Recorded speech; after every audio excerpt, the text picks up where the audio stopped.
kleinste, fynste stukkie satijn.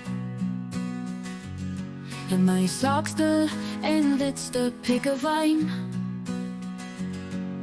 Die klanke van jou stem gereeld in my oor, soos om na 'n musiekkonsert te luister met 'n mooie koor. Om ietsie te teken, te vol of te maak, vir jou altyd 'n lekker taak. Om iets te moet leer of te bestuderen, geef vir jou gereeld 'n hengse kop seer. Jy is gebore met jou eie horlosie, geërf by my, kan nie daaroor stry nie. Verkoop is in jou bloed, 'n familietrek. By kyk, gesig en oë help jou met daai werk.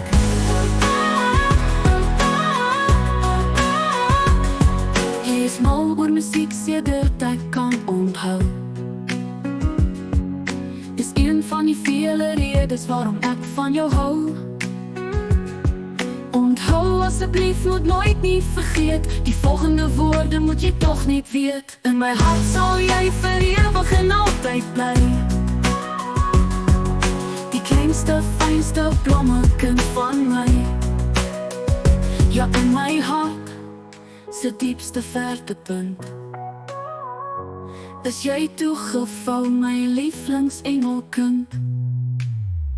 Jy is gebore met jou eie horlosie, geërf by my, kan nie daaroor stry nie. Verkoop is in jou bloed, 'n familietrek. By kyk, gesig en oë help jou met daai werk. Hy dop sien. Jy is gebore met jou eie horlosie, geërf by my, kan nie daaroor stry nie. Verkoop is in jou bloed, 'n familietrek. By kyk, gesig en oë help jou met daai werk. Jy is gebore met jou eie horlosie, geërf by my, kan nie daaroor stry nie.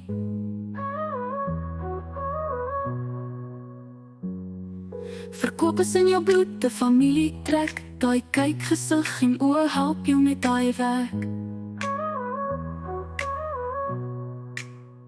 Jy is mal oor musiek sedert ek kan onthou. Dis een van die vele redes waarom ek van jou hou. Onthou asseblief, moet nooit nie vergeet, die volgende woorde moet jy tog net weet. In my hart sal jy vir ewig en altyd bly. Die kleinste, fynste blommekind van my. Ja, in my hart se diepste vertepunt is jy toegevou, my lievelingsengelkind.